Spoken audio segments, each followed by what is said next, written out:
More is lost with indecision than wrong decision. Is it?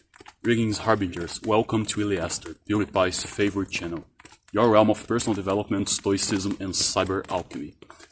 Let's talk about mental health today, based on this sentence I just stated here. I came across this video on Instagram of a photographer. He came across this fine Irish gentleman. He was 88 years old and an extremely good-looking gentleman. And the photographer was astounded by the presence, the aura of that gentleman. And indeed, he had this beautiful energy around him. And the photographer asked if he could take a picture of him, and they started to have this conversation. And there's a car behind me, so let's wait for the sound to go away. Right when I start recording, that's amazing. As I was saying, so they engaged in conversation, and the photographer asked him what does it feel to be 88 years old. He said, well, I am 88, but I don't feel like 88. I'm a very active person and all, so that goes back to exercising. I'm coming back from the gym. Anyway, and then the photographer asked him if he had any regrets in life.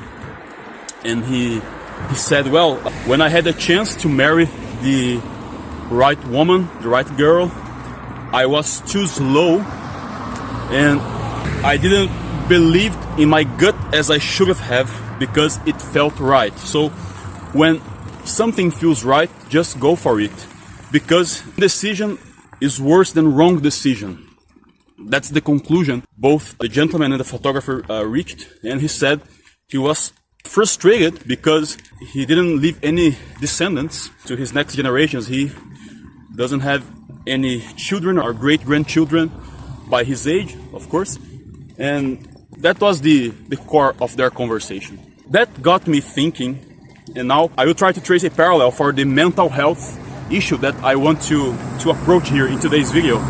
And this is completely unscripted, so I hope I'm making any sense whatsoever here. Let me know in the comments. And subscribe to the channel, give the thumbs up. This is it, guys. It's like old school content, just an idiot talking to a camera, hoping anyone will watch this and comment and engage, which is not the case yet. I'm not sure if ever will. YouTube, help a brother out here as well. So, going back to the train of thought. If you think for a while, it's actually good. Look what I'm saying. It's actually good that we have this mental health epidemic around the world, or in the West. I don't know what it's like in the more eastern part of the world, the Oriental world, but in the West, where we're from, most of my audience as well. Why am I saying this? It's good that we have this mental health epidemic. That means that our basic needs have been met. If you think about the Maslow pyramid, we have, well, most of us, I'd say, we have a roof over our heads, we have food on our table. These basic needs, we have access to clean water. We are, well, somewhat safe. We live in, that's gonna sound a joke, in peaceful times and whatnot. Although everything's about to go to shit. But anyway, you got my point. So once these basic needs are met, we as complex human beings start to come across more complex problems that unveils as a society evolves. For example, why suicide rates tend to be higher in certain parts of the world because there is no sun. So people get depressed, lack of vitamin D or whatever, it's a basic need to take sun. So people go there and terminate their existence. Let me put it like this because of YouTube. That's an a complex problem in our society because the basic needs were met. I don't see a person that's starving or they don't have access to clean water terminating their existence because there's lack of sun. There are more important problems to be taken care of.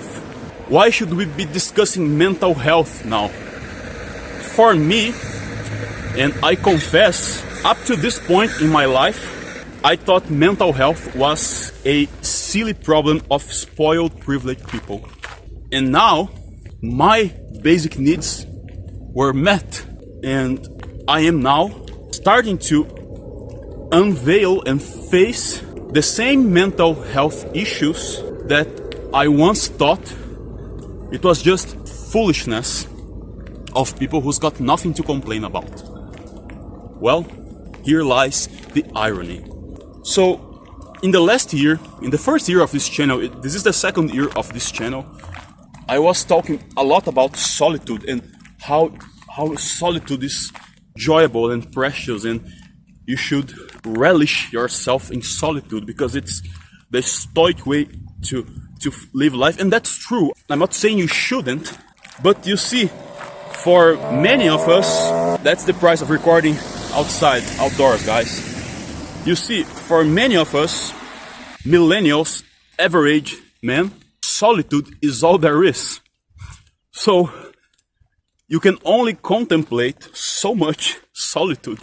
And at some point, since it's all there is, it comes a point that you can no longer contemplate the wholeness of it, because that's all there is. So, it turns into loneliness, and that might open a door to this shadowy issue, to these mental health issues. And it can put you down, no. It can put you under the bridge, you can get sad, and this is where lies the danger. Because when I finally got it, I've awakened. I like to say that I've seen a black swan and made me awake. So I had access to the writing on the wall, and now I know exactly what I have to do in order to be successful and achieve my goals. And at one point, you're not gonna believe that you can achieve these impossibilities, because that's what the black swan metaphor is about. An impossibility till it materializes, but you have to do what you have to do, even though there's no evidence, there's no material evidence that such goal will be materialized in your life. But if you keep focusing, doing the basic things with the utmost excellence that you have to do every single day, I won't repeat myself here, at some point you start to fathom what once was just mist ahead of you, and you start truly believing.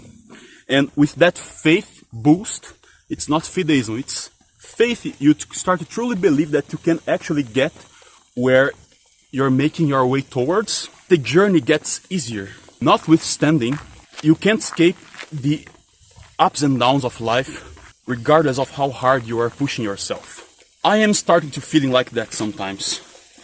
I've been grinding a lot for a long time now, and even though I still believe that I will achieve my goals are stronger than ever, I still feel the ups and downs of the grinding effects.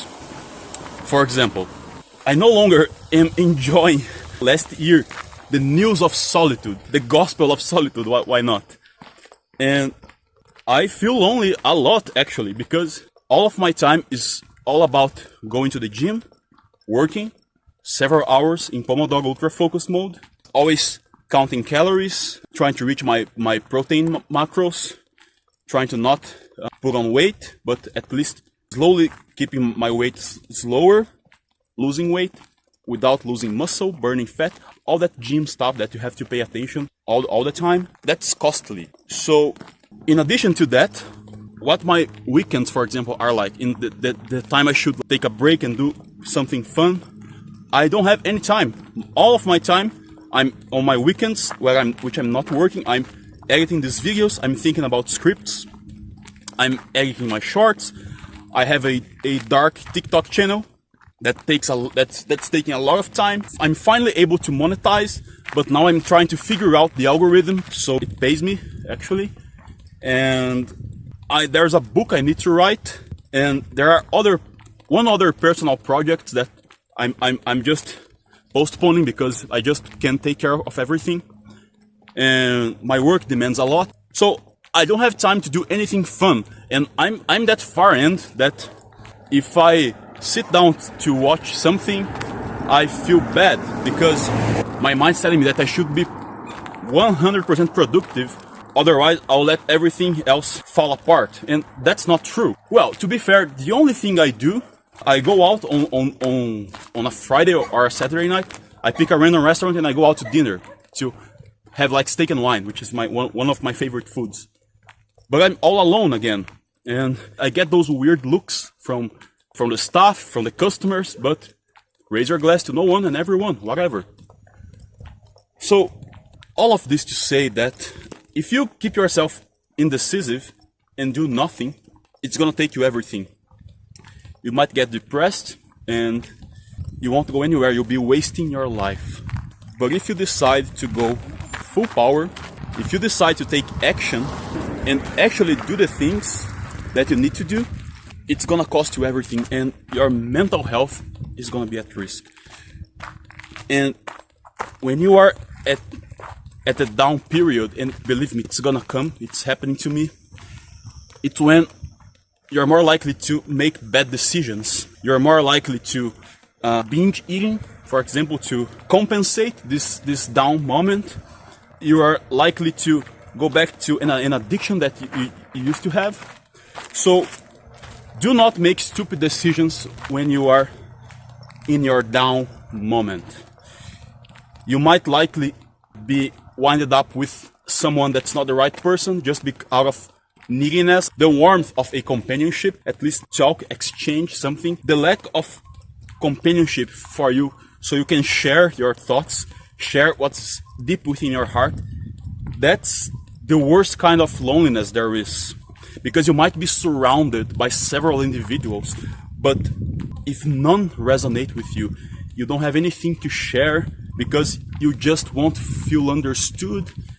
That's the worst kind of loneliness there is. So yes, indecision is worse than wrong decision, but do not take the wrong decision when you are at the bottom of the well.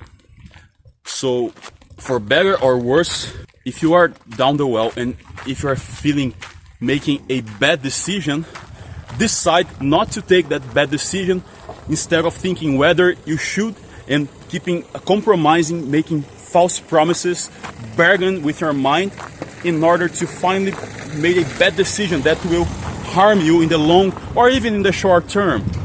Why not? So that's the message of today's video. Well, that was a big one. I got myself bored talking to the camera. I hope you haven't.